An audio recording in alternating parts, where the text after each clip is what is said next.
आज की क्लास में हम लोग क्या करेंगे, वेव मोशन करेंगे। ये चैप्टर नंबर हमारा कौन सा है, 15 है। और इसमें पहला टॉपिक है वेव मोशन।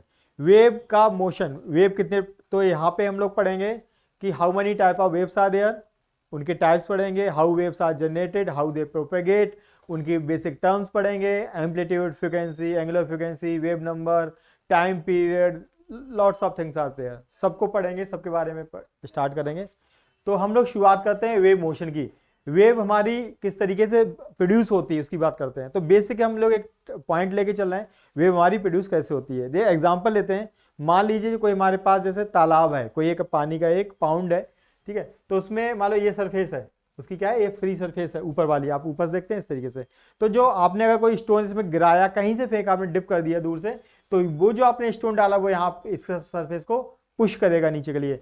जैसे ही वो सरफेस नीचे को पुश होगी, यानी कि वो सरफेस मान लो इस तरीके से नीचे को आती है, ठीक है, इस तरीके से नीचे को आती है, तो ये मटेरियल कहाँ जाएगा, जो पानी था वो कहाँ गया, पानी तो सब में भरा हुआ था। तो जैसे ये स्टोन आपका ऊपर से आया, ये आपका स्टोन आया, उसने इस लेयर को पुश किया, तो ये जो वाटर था वो यहाँ पे चला गया, कहाँ जाएगा, पड़ोस में चला गया, थोड़ा इधर और थोड़ा इधर। तो ये वाला पोर्शन उठने की कोशिश करेगा, चलो उठने की कोशिश करेगा, चलो ये पोर्शन उठने की कोशिश करेगा। जब ये उठने की कोशिश करेगा तो इधर से भी पानी लेगा थोड़ा सा, इधर से भी पानी लेगा।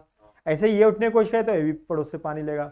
तो आफ्टर ऑल क्या होगा कि ये पोर्शन दबेगा और इसके पड़ोसी वाला पोर्शन उठेगा। जब ये ऊपर उठेगा तो यहाँ से ये वाटर कम हो जाएगा, यहाँ पे पानी करके यहाँ से वाटर गया है, तो यहाँ पे फिर आपका एक मतलब ट्रॉफ बनेगा, ठीक है, और यहाँ पे भी एक ट्रॉफ बनेगा। जो उठे हुए पॉइंट होते हैं उन्हें क्रेस्ट कहते हैं, क्रेस्ट, सही है। और ये वाले ट्रॉफ कहलाते हैं, ये वाले ट्रॉफ्स कहलाते हैं। तो ये नीचे वाले, ये वाले जो दबे हुए पोर्शन होते हैं, सही है, जो हमारे दबे हुए पोर्शन होते हैं वो ट्रॉफ कहलाते हैं। ये हमारा ट्रॉफ है, ये वाला ट्रॉफ, ये ट्रॉफ एंड क्रेस्ट बन जाते हैं। अब इसमें क्या होता है, जैसे आपने यानी कि जैसे प्लेन लेयर थी, आपने स्टोन पुश किया तो पड़ोस में ये आपका फ्लूइड उठ गया, ठीक है, तो वो उठा तो पड़ोसी में दब गया। इस तरीके यानी जहां पे पुट होगा उसके आसपास में कुछ पोर्शन उठेंगे, कुछ पोर्शन दबेंगे, कुछ पोर्शन उठेंगे दबेंगे, इस तरीके से। तो हमारा जो फ्लूइड है वो इस तरीके से वाइब्रेशन करने लगता है, इस तरीके से। लेकिन ये आपको इस तरीके से वाइब्रेशन होगा कि जब ये पोर्शन दबेगा तो ये पोर्शन उस समय उठेगा इस तरीके से। तो ये क्या है, एक आपका आपको वेव सी दिखाई देगी, लेकिन रियल में जो आपका फ्लूइड है वो कहीं भी मूव नहीं कर रहा, वो अपनी जगह पे ही है, वो अपनी जगह पे ही। आपको लगेगा कि ये लहर बन के कुछ जा रहा है, वेव जा रही कुछ ऐसे इस तरीके से आपको लगेगा, लेकिन वो पॉइंट क्या है, वो केवल आपके इस तरीके से अपनी जगह पे ऊपर नीचे हो रहे हैं, ठीक है। तो आपके जो ये सोर्स है यहाँ पे, ये इस पार्टिकल यहाँ इसी वजह से स्टार्ट हुआ है, लेकिन इधर उधर जो डिजाइनिंग जा रही है, इधर जाएगी वेव और इधर वेव जाएगी। वेव क्या है, एक तरीके से जो डिस्टर्बेंस है उसके मूवमेंट को क्या कहते हैं, वेव कहते हैं। तो जो वेव है, वेव क्या कैरी करती है, एक तो जो डिजाइनिंग जा रही है, ये जैसे मान लो ये अगर डिजाइनिंग ना होती तो यहाँ पे जो कोई भी अगर कोई भी चीज रखी है, मान लो कोई फ्लावर पड़ा है, कोई भी कॉर्क वगैरह कुछ भी पड़ा होगा, वो झुका तो रहता है। लेकिन जो वेव जाएगी ये क्या है, इसको भी हिला देगी, ऊपर नीचे इसको ऑसिलेट करेगी, यानी कि वेव में कुछ एनर्जी है जिसको। तो वेव क्या है, एक तरीके से इंफॉर्मेशन और एनर्जी को कैरी करती है, इंफॉर्मेशन और एनर्जी। इंफॉर्मेशन कैसी कि ये जितना ज्यादा वाइब्रेशन यहाँ होगा उसी से थोड़ा कम वाइब्रेशन यहाँ पे होगा, थोड़ा कम होगा क्योंकि मीडियम में ट्रांसमिशन में कुछ लॉसेस होंगे, वो अलग बात है। लेकिन आफ्टर ऑल क्या है कि यहाँ जो वाइब्रेशन होगा कहीं ना कहीं उसका रिपल का, उसका कुछ ना कुछ पोर्शन हमें यहाँ पे दिखाई देगा। तो आफ्टर ऑल, तो हम फिर से अपने पॉइंट पे आते हैं। वेव मोशन, वेव क्या है, वेव एक तरीके से हमारा जो डिस्टर्बेंस है वो हमारा चारों तरफ को अगर बढ़ता है, सोर्स लोकेशन से बढ़ता है, चारों तरफ को जाता है, उससे कहते हैं वेव। वेव के डिफरेंट टाइप्स होते हैं। कुछ जब वेव बनती है तो हमारे कुछ क्रेस्ट होते हैं, कुछ ट्रॉफ होते हैं, सही है। इस तरीके से वेव हमारी आगे बढ़ती है।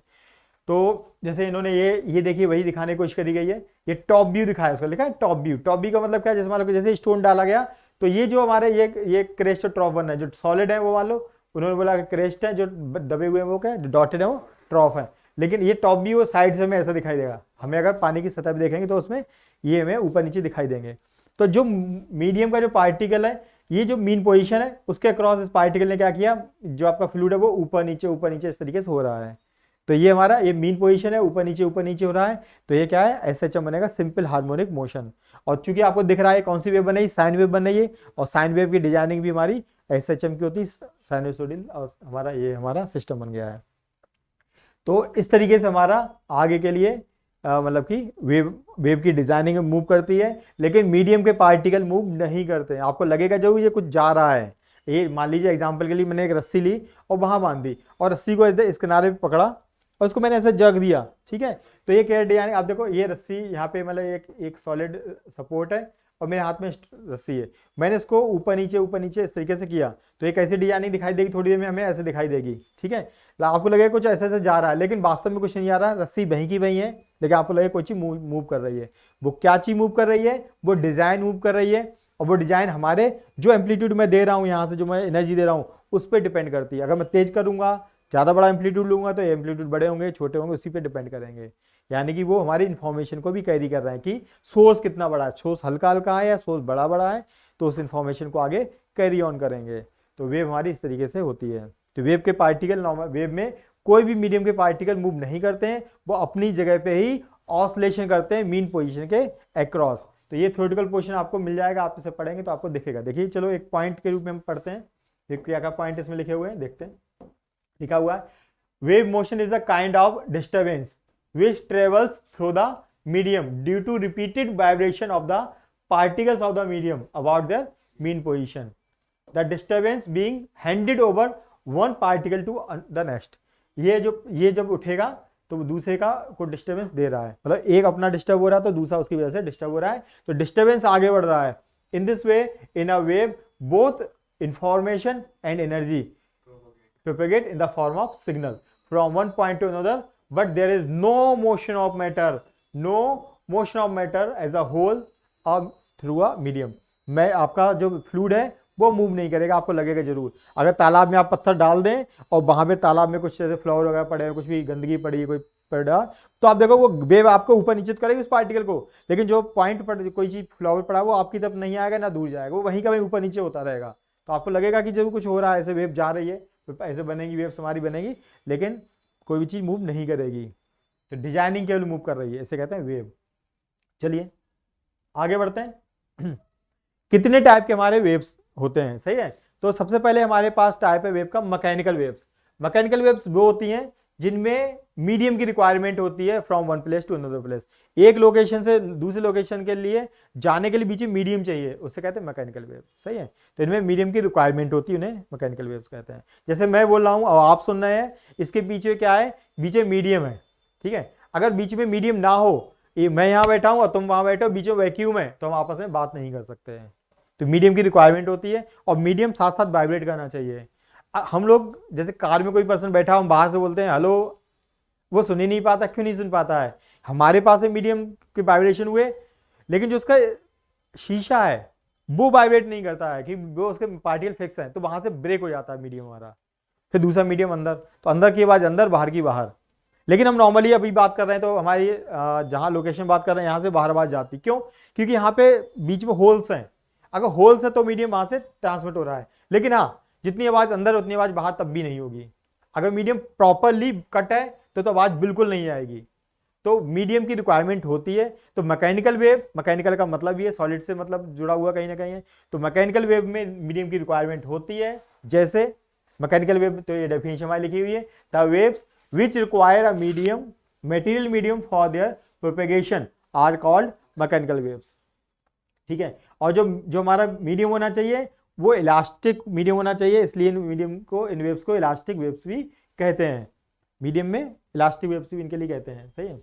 इनके एग्जांपल हमारे कौन कौन से हैं, जैसे वाटर वेव्स, जो वाटर पे जो वेव बन रही थी हमने देखा। तो अगर वाटर लचीला नहीं होगा, इलास्टिक नहीं होगा, सॉलिड सा बिल्कुल सॉलिड, आपने पत्थर गिराया उधर भी नहीं रहा है, तो वाइब्रेशन कैसे होंगे, नहीं हो ही नहीं पाएंगे।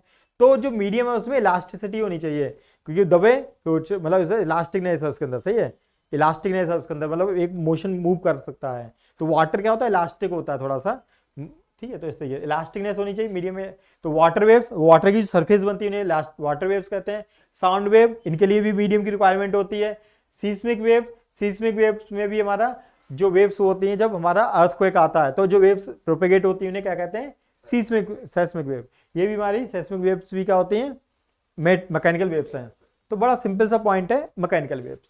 अब एक मैकेनिकल वेव है, दूसरी नॉन मैकेनिकल वेव्स। इनको दूसरी है हमारी क्या है, नॉन मैकेनिकल वेव्स। यहाँ पे रिपीट हो गया क्या, इलेक्ट्रोमैग्नेटिक वेव है ना। नहीं, ये टॉपिक ही रिपीट हो गया हमारा। ठीक है, हाँ, इसके बाद में कोई बात नहीं, इसके बाद हमारा टॉपिक है इलेक्ट्रोमैग्नेटिक वेव। इसके बाद हमारा टॉपिक है इलेक्ट्रोमैग्नेटिक वेव, सही है।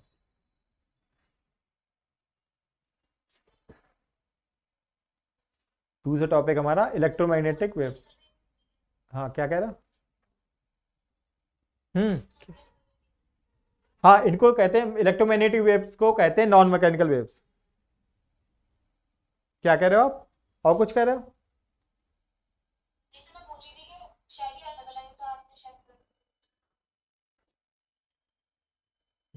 ये वो आपने नॉन मैकेनिकल बोला था ना।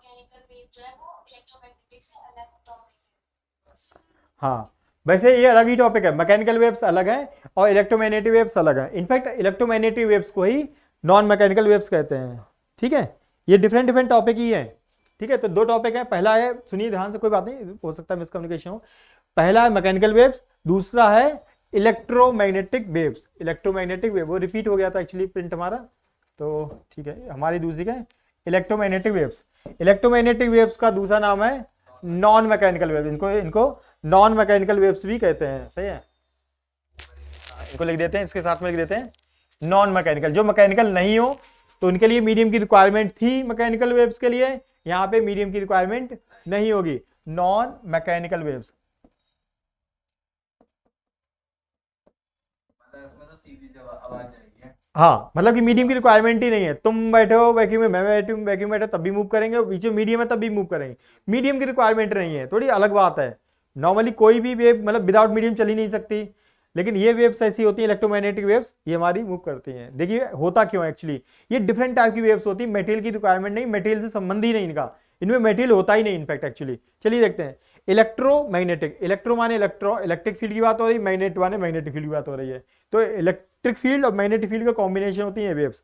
ये वेव्स देखिए, इस वेव में हमारा जो वाइब्रेशन होता है वो इस तरीके ट्रांसवर्स वेव भी होती है। जैसे मान लीजिए ये वेव हमारी, ये मान लीजिए इलेक्ट्रिक फील्ड को शो कर रही है, और ये मान लो वेव मेरी मैग्नेटिक फील्ड को शो कर रही है इस तरीके से।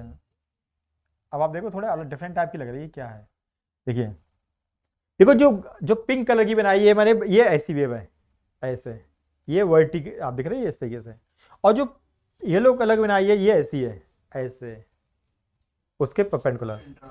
हाँ, ट्रांसवर्स है उसके, सही है इस तरीके से। एक है ऐसे ऊपर मतलब इस प्लेन में इस तरीके से, दूसरी वाली ऐसे ऐसे वाइब्रेट कर इसे। ठीक है, हाँ, दोनों एक दूसरे से, हाँ, हॉरिजॉन्टल और वर्टिकल दोनों में एक आपका कितना एंगल है, दोनों में 90 डिग्री का एंगल है।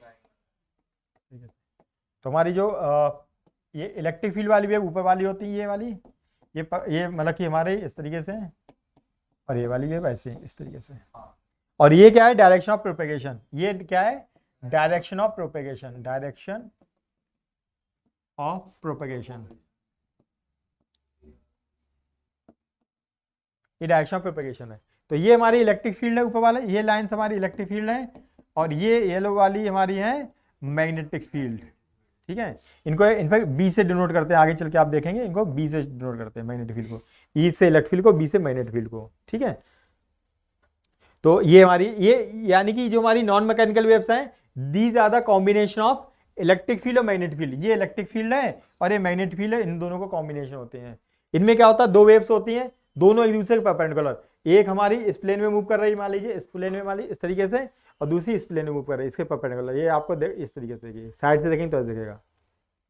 ठीक है, एक हमारी वेव इस तरीके से वर्टिकल प्लेन में, और दूसरी हमारी हॉरिजॉन्टल प्लेन में है। खास बात है, दोनों की फ्रीक्वेंसी बराबर है, फ्रीक्वेंसी बराबर है। जितनी देर में एक वेव ये हो रही है उतनी देर में दूसरी भी हो रही है, ना उससे कम ना उससे ज्यादा। दोनों का टाइम पीरियड बराबर है, दो टाइम पीरियड बराबर है, दोनों की वेवलेंथ बराबर है, और इसलिए स्पीड भी बराबर है, स्पीड भी बराबर है, टाइम पीरियड बराबर है, तो फ्रीक्वेंसी तो बराबर होगी ही होगी। ठीक है, इस तरीके से ये दोनों वेव साथ साथ चलती हैं। इनको आगे चल के हम पढ़ेंगे, ये हमें पढ़ना है 12th का अच्छा खासा टॉपिक है आगे चल के। तो ये क्या होता है इसमें देखिए, इनमें अगर आपको इलेक्ट्रिक फील्ड की डायरेक्शन पता हो और मैग्नेटिक फील्ड की डायरेक्शन पता हो तो आप डायरेक्शन ऑफ प्रोपेगेशन निकाल सकते हैं। तो डायरेक्शन ऑफ प्रोपेगेशन यहाँ पे होती है ई क्रॉस बी, ई क्रॉस बी हमेशा। जैसे कैसे निकालते हैं, ई हमारा क्या है ऊपर और बी क्या है इधर, तो ई से बी की तरफ, ई क्रॉस बी, ई क्रॉस बी, ई से बी की तरफ, तो ई क्रॉस बी, तो थंब हमारा क्या बताएगा, साइड। हमारा डायरेक्शन ऑफ प्रोपेगेशन। तो ई क्रॉस बी हमारा पता चलता, ई क्रॉस बी से ही पता चलता है वेव किधर जाएगी। कभी भी आपके सामने मान लो कुछ बनाओ, मान लो एग्जाम्पल के लिए इलेक्ट्रिक फील्ड ऐसा बनाओ, मैग्नेटिक फील्ड ऐसा ऐसा बनाओ, तो आप पूछा जाए बता वेव किधर जाएगी, तो आपको ई क्रॉस बी करना है, ई क्रॉस बी, ई से बी की तरफ, ई से पहले ई पे फिंगर रखो, बी की तरफ आओ, और राइट हैंड से करना है, उल्टे से नहीं कर देना, फिर कहो मैं उल्टे से कर दिया। राइट हैंड इसको रूल कहते हैं, ई टू बी। तो थंब जो बताएगा डायरेक्शन ऑफ प्रोपेगेशन बताएगा। कुल मिला के हमारी जो नॉन मैकेनिकल वेव्स हैं, those are electromagnetic waves, these are combination of electric field as well as magnetic field. और दोनों में जो वाइब्रेशंस होते हैं, जो एम्पलीट्यूड होते हैं, इलेक्ट्रिक फील्ड के भी एम्पलीट्यूड और मैग्नेटिक फील्ड के एम्पलीट्यूड, दोनों ही इससे परपेंडिकुलर होते हैं। क्यों, देखिए ये है ऊपर, ये है बाहर और ये है इधर, इनमें तीनों में क्या एंगल है, हमेशा 90 डिग्री, सभी में 90 आपस में, ये तीनों ही एक दूसरे के परपेंडिकुलर होते हैं। इलेक्ट्रिक फील्ड और प्रोपेगेशन परपेंडिकुलर है, मैग्नेटिक फील्ड और प्रोपेगेशन परपेंडिकुलर है, इलेक्ट्रिक फील्ड और मैग्नेटिक फील्ड भी आपस में परपेंडिकुलर हैं। तो हमने दो वेव्स पढ़ ली, सही है, mechanical waves, non mechanical, that is electromagnetic waves. And the third one and the last one is matter wave. Last में हमारी क्या है, मैटर वेव्स है। खैर यहाँ पे हम लोग इसके जो हम लोग पढ़ा इलेक्ट्रोमैग्नेटिक वेव्स के बारे में पढ़ा, यहाँ पे थ्योरेटिकल पोर्शन है। जो हमारी इलेक्ट्रोमैग्नेटिक वेव्स होती हैं वो हमारी क्या होती हैं, उनकी स्पीड क्या होती है, 3 × 10⁸ स्पीड लाइट मीटर पर सेकंड स्पीड ऑफ लाइट। ये अप्रॉक्सीमेट इतनी होती है, इतना मतलब इनफैक्ट ये अप्रॉक्सीमेशन में ये वैल्यू एग्जैक्ट है। इसको अगर चेक करेंगे तो आएगा 2.997 × 10⁸, जिसको शॉर्टकट में 3 × 10⁸ का रखा है। 29,97,92,400। ठीक है, तो ये हमारी जो इलेक्ट्रोमैग्नेटिक वेव्स होती हैं, तो इसमें visible light, ultraviolet, infrared, microwave, X rays, जितनी सारी रेज हम जो बाय डिफॉल्ट पढ़ते हैं, जितनी भी लाइट रे है, जितना भी स्पेक्ट्रम कहते हैं, इनफैक्ट स्पेक्ट्रम, जो आपका विबग्योर होता है, विबग्योर आप जानते हैं, VIBGYOR है ना, violet, indigo, blue, green, yellow, orange, red.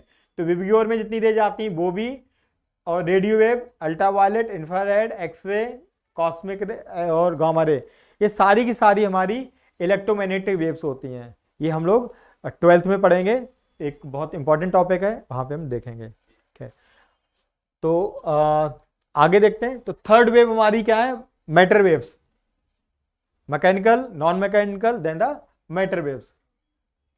Matter waves जैसे नाम उनका डिनोट हो रहा है उससे देखिए आप समझ सकते हैं, मैटर वेव्स आपकी क्या है, मैटर से जुड़ी किसी पार्टिकल से। ठीक है, अगर आपका कोई माइक्रोस्कोपिक पार्टिकल, माइक्रोस्कोपिक का मतलब है जिसका साइज बहुत छोटा है, दो टर्म होती है, मैक्रोस्कोपिक और माइक्रोस्कोपिक। तो जैसे अगर ये दरवाजा है, तो अगर दरवाजे को देख रहे हैं तो ये क्या है, कोई दरवाजा है, कोई भी चीज है, तो ये क्या है, ये मैक्रोस्कोपिक व्यू है, मैक्रोस्कोपिक व्यू, कि हम बड़े किसी भी चीज को कंप्लीट रूप से देखते हैं। लेकिन दरवाजा किससे बना है, इलेक्ट्रॉन, प्रोटॉन, न्यूट्रॉन या छोटे पार्टिकल से बना है, या छोटे से सेगमेंट को अगर हम कंसीडर करें तो उससे कहेंगे माइक्रोस्कोपिक व्यू, माइक्रोस्कोपिक व्यू।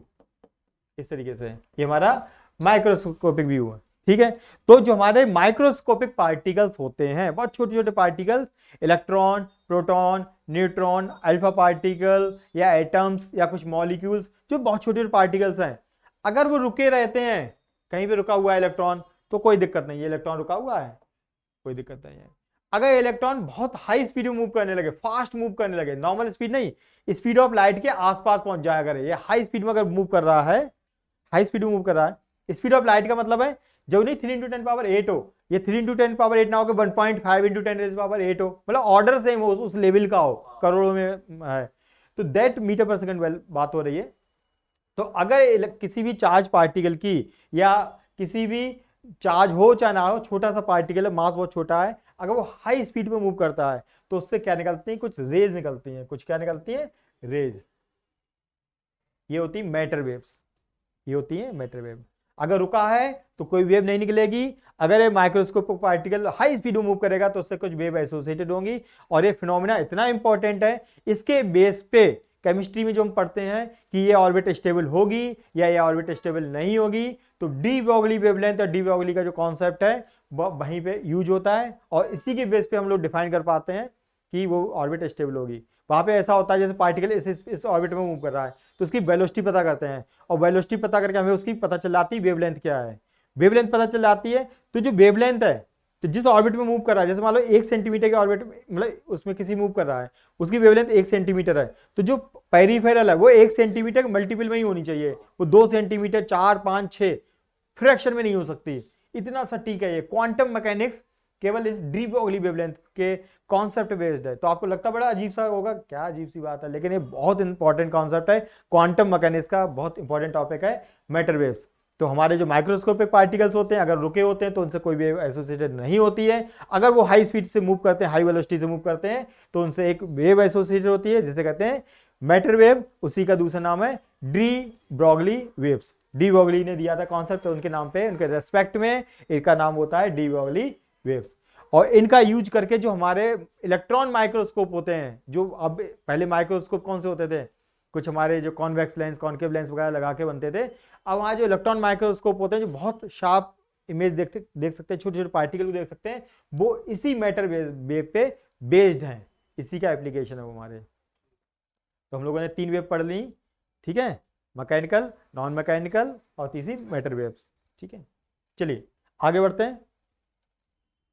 इसके बाद में क्लासिफिकेशन वेव का हम दूसरे तरीके से भी कर सकते हैं। क्लासिफिकेशन दूसरे तरीके से भी कर सकते हैं। जैसे वेव हमारी है, वेव में जो वेव हमारी मूव कर रही है, उसके पार्टिकल मूव कर रहे हैं, तो किस डायरेक्शन मूव कर रहे हैं। जैसे वेव उधर जा रही है और पार्टिकल ऐसे से मूव कर रहे हैं उसके परपेंडिकुलर। जैसे अभी हमने देखा था वाटर वेव्स देखी थी, वाटर में तो वेव किधर जा रही थी, इधर, और पार्टिकल कैसे मूव कर रहे थे, ऐसे ऐसे ऐसे। तो इन वेव को कहते हैं ट्रांसवर्स वेव। अगर जो वेव के जो पार्टिकल्स हैं जो ऑसिलेशन कर रहे हैं मीन पोजीशन के क्रॉस, वो मोशन से परपेंडिकुलर अगर ऑसिलेशन कर रहे हैं, एम्पलीट्यूड हमारा कहाँ है, ये हमारा एम्पलीट्यूड है। अगर एम्पलीट्यूड प्रोपेगेशन से, जो वेलोसिटी है वेव की, उससे परपेंडिकुलर 90 डिग्री पे है, तो उन वेव को कहते हैं हम ट्रांसवर्स वेव, उनको कहते हैं ट्रांसवर्स वेव, ठीक है।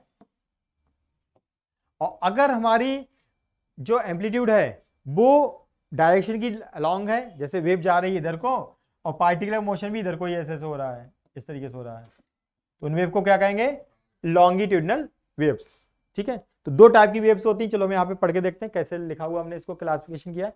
तो classification depending on the relationship between the direction of oscillation of the individual particles and the direction of the propagation of wave, the waves are classified into 2 categories, transverse wave and longitudinal waves. तो ये जो, जैसे ये example है, ये कोई wave है, जा तो उधर को रही है लेकिन वाइब्रेशन कैसे हो रहा है, परपेंडिकुलर। तो ये हमारी जो वेव है वो कौन सी वेव है, ट्रांसवर्स वेव, ट्रांसवर्स वेव। तो इसमें मोशन, जो पार्टिकल के मोशंस होते हैं perpendicular to the direction of propagation. और दूसरी एक और एग्जांपल देखते हैं हम लोग, लॉन्गिट्यूडनल का देखते हैं। लॉन्गिट्यूडनल में क्या होता है, वेव इधर से उधर जा रही है और उसके वाइब्रेशन भी पार्टिकल के उसी तरफ हो रहे हैं। जैसे मैं बोल रहा हूं, जैसे इनफैक्ट अभी हम लोग, मैं बात कर रहा हूं, मेरे सामने कोई सुन रहा है, तो मेरे जो मीडियम के पार्टिकल हैं वो सब ऐसे से हिल रहे होंगे, वो ऐसे से हिलते हैं, वो ऐसे से हिलते हैं, ठीक है। ये वेव कैसे मोशन करती है, देखो इसके बारे में बात करते हैं, जिसकी हम बात करते हैं साउंड वेव की बात करते हैं। जो हमारी आवाज है वो कैसे मूव करती है। एक्चुअली मीडियम में, हम जिस मीडियम में बैठे होते हैं उसमें मीडियम में पार्टिकल ऐसे होते हैं, देखिए ध्यान से, ये मैं छोटे छोटे पार्टिकल बना दे रहा हूं, ऐसे देखिए।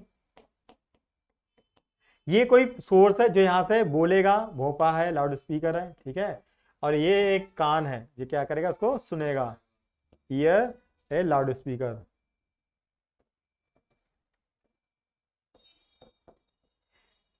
तो अगर लाउड स्पीकर नहीं बोल रहा है तो ये मीडियम के पार्टिकल ऐसे होंगे, ठीक है। लेकिन जैसे ही लाउड स्पीकर ने कहा भो, ठीक है, इसने कोई बोला, तो ये अपनी एनर्जी इसको ट्रांसफर करेगा पास वाले पॉइंट के लिए।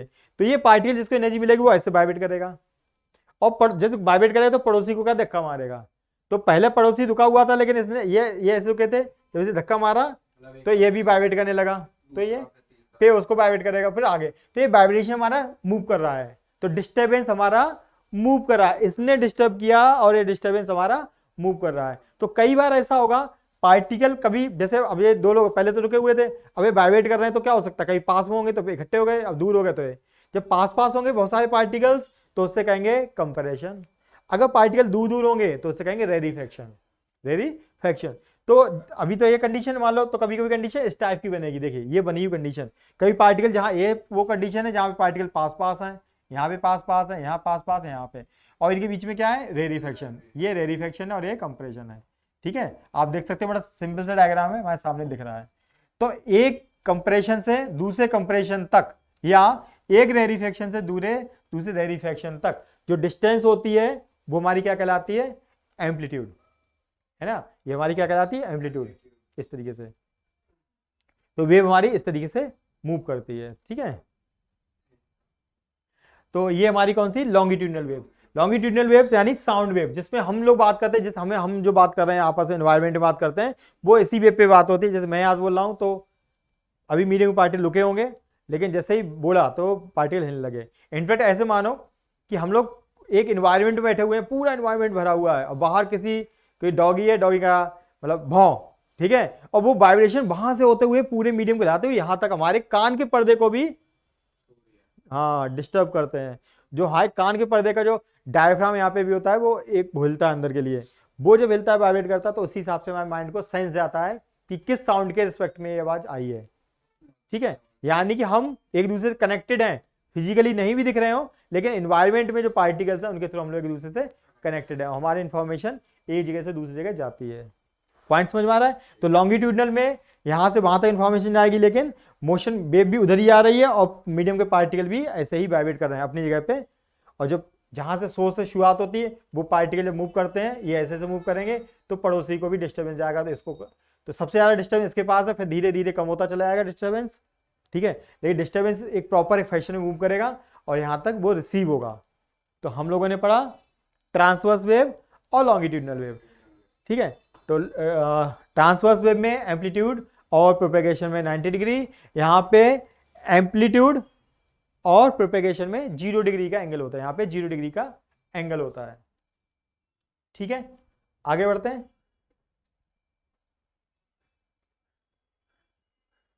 ठीक है, इनके लिए हमारे एसेंशियल प्रॉपर्टीज क्या है।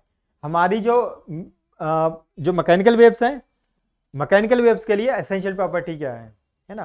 मैकेनिकल वेव कब हमारी मूव कर सकते हैं। देखो इलेक्ट्रोमैग्नेटिक वेव के लिए किसी रिक्वायरमेंट ही नहीं है, मीडियम है या मीडियम नहीं है। देखो सन से जो लाइट आती है, देखो सन ये है, ये सन है, और ये अर्थ है बेचारी बहुत छोटी सी दूर कहीं, और इनके बीच बहुत ज्यादा डिस्टेंस है, इन्वायरमेंट यहां तक, ये केवल बीच में क्या है, वैक्यूम, सब जगह वैक्यूम है। तो ये लाइट रे जो आती हैं, सही है, ये वहां से यहां तक भी आ जाती हैं आराम से, कोई दिक्कत नहीं इनके लिए, चाहे बीच में मीडियम है, यहाँ मीडियम है, यहाँ मीडियम नहीं है, और उनकी स्पीड एक ही रहती है, ठीक है।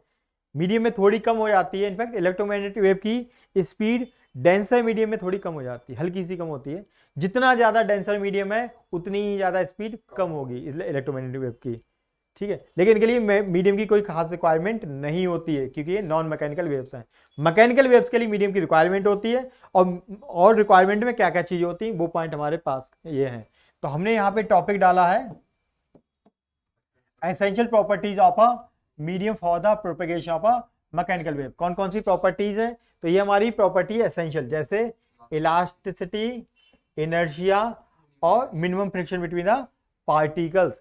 इलास्टिसिटी का मतलब जो मीडियम है वो इलास्टिक होना चाहिए। जैसे मैंने वाटर वेव की बात की, अगर वाटर की सरफेस पुश ही नहीं हो, किसी ने आपने स्टोन डाला और वो स्टोन से पुश ही नहीं करेगा, तो वेव कैसे बनेगी, वेव ही नहीं बनेगी। तो मटेरियल क्या होना चाहिए, जो मीडियम होना चाहिए, इलास्टिसिटी होनी चाहिए। इसके अलावा उसका कोई ना कोई मास होना चाहिए।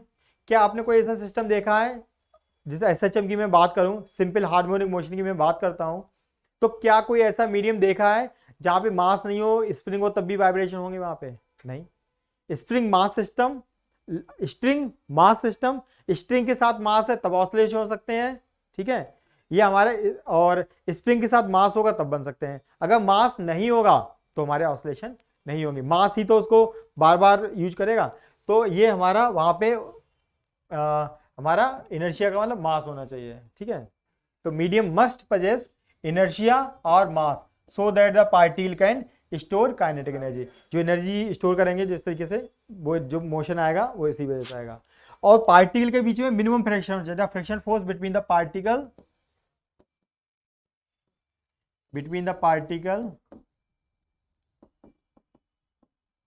should be less, should be minimum। जब friction force between the particle should be minimum. अगर पार्टिकल जैसे इसलिए अप डाउन ऐसे अप डाउन होना, अगर फ्रिक्शन ज़्यादा हो तो अप डाउन ज़्यादा नहीं हो पाएंगे, सही है। तो पार्टिकल्स के बीच में फ्रिक्शन फोर्स कम होना चाहिए, ये एसेंशियल प्रॉपर्टी है हमारी मैकेनिकल वेव्स के लिए। लेकिन इलेक्ट्रोमैग्नेटिक वेव्स के लिए, नॉन मैकेनिकल के लिए कोई एसेंशियल प्रॉपर्टी है ही नहीं, मेटीरियल नहीं है, तब भी चल रहे हैं वजह से, ठीक है। चलिए ठीक, आगे देखते हैं, शायद लास्ट टॉपिक हमारा ये डेफिनेशंस है, बेसिक डेफिनेशंस है, देखते हैं। हाँ जैसे ये तो पढ़ लिया था। ये हमें पहले ही पता है। तो हमारी जो वेव होगी उसका कोई ना कोई एम्पलीट्यूड होगा और किसी न किसी टाइम पीरियड होगा, सही है। फ्रीक्वेंसी और एंगुलर, ये एक दो पॉइंट देखते हैं। देखिए जैसे मैंने एक वेव बनाई, ये हमारी वेव है, तो सबसे पहले देखते हैं डेफिनेशन एम्पलीट्यूड की। तो मीन पोजीशन से मैक्सिमम डिस्प्लेसमेंट जो होता है, मीन पोजीशन से मैक्सिमम डिस्प्लेसमेंट होता है, उसे कहते हैं एम्पलीट्यूड। चाहे वो अपवर्ड हो चाहे वो डाउनवर्ड हो, दोनों ही, ये भी एम्पलीट्यूड है और ये भी एम्पलीट्यूड है, ठीक है। इसके अलावा टाइम पीरियड, तो the time period of a wave is the time in which the particle of a medium complete one vibration. ये यहां से स्टार्ट हुआ, यहां से वाइब्रेशन स्टार्ट हुआ, ऊपर गया, बीच में आया, फिर से नीचे आया, फिर लौट के आया। तो पूरा वाइब्रेशन होने में जितना टाइम लगता है, कितना टाइम लगा यहां से यहां तक, कितना टाइम लगा। मान लो मैं कहता हूं ये वेव बनाई 0, 6 सेकेंड, 12 सेकेंड, तो 12 सेकेंड में एक टाइम पीरियड कंप्लीट हुआ, तो 12 सेकेंड इसका क्या हुआ, टाइम पीरियड हो गया। ये 12 मान लो टाइम की स्केल पे, तो 12 मान लो का टाइम पीरियड सेकेंड में है, तो t बराबर 12 second is here the time period of a wave. और ये जो अगर लेंथ में मेजरमेंट करा जाए, वेव एक बनी, एक वेव हमारी बनी और कितनी डिस्टेंस उसने कवर करी वेव बनने में, सही है, तो उसे कहते हैं आपका वेव लेंथ। वेव की हमारी लेंथ कितनी है ना, तो इसे कहते हैं वेव लेंथ, ठीक है। फ्रीक्वेंसी क्या होती है, number of cycle in 1 second, एक सेकंड में कितने साइकिल हो रहे हैं, एक सेकंड में कितने साइकिल हो, number of cycle in a second is known as frequency, ठीक है। 10 सेकंड में गिवन है, आप 1 में निकालिए, 2 सेकंड में गिवन है, आपको 1 में निकालना है, उसे कहते हैं फ्रीक्वेंसी, जो कि टाइम पीरियड का रेसिप्रोकल होगा। अगर आपको कोई कंफ्यूजन हो तो टाइम पीरियड का अगर कोई फार्मूला गिवन है तो वहां पे भी काम कर सकते हैं, इसको सेकंड इनवर्स या हर्ट्ज में डिनोटेशन कर सकते हैं। पॉइंट आता है एंगुलर फ्रीक्वेंसी। एंगुलर फ्रीक्वेंसी में क्या होता है, जो फ्रीक्वेंसी होती है उसको 2 पाई से मल्टीप्लाई कर देंगे तो क्या बनेगा, एंगुलर फ्रीक्वेंसी। फ्रीक्वेंसी होती है एफ, एंगुलर फ्रीक्वेंसी है 2 पाई है, 2 पाई से मल्टीप्लाई करने पे एंगुलर आता है। इनफैक्ट एंगुलर फ्रीक्वेंसी को एक 2 पाई एफ को कंबाइंडली हम बोल सकते हैं ओमेगा। ओमेगा डिनोटेशन है इसका एंगुलर फ्रीक्वेंसी का, तो omega is equal to 2 pi F, omega is to 2 pi F. और फ्रीक्वेंसी क्या होती है 1 बाई टाइम पीरियड, तो this can be write in such a way. तो ओमेगा क्या है, ऊपर, हाँ रेडियन, ये आपका जो पाई है उसकी यूनिट रेडियन होती है और टाइम की सेकंड, तो रेडियन पर सेकंड, रेडियन पर सेकंड, ये एंगुलर हमारी एंगुलर फ्रीक्वेंसी है, ठीक है। इसके अलावा लास्ट पॉइंट हमारा वेवलेंथ। तो वेवलेंथ हमने समझाई था, वेवलेंथ किसे कहते हैं, है ना, जो एक साइकिल कंप्लीट होता है तो कितनी डिस्टेंस कवर करता है उसे कहते हैं वेवलेंथ।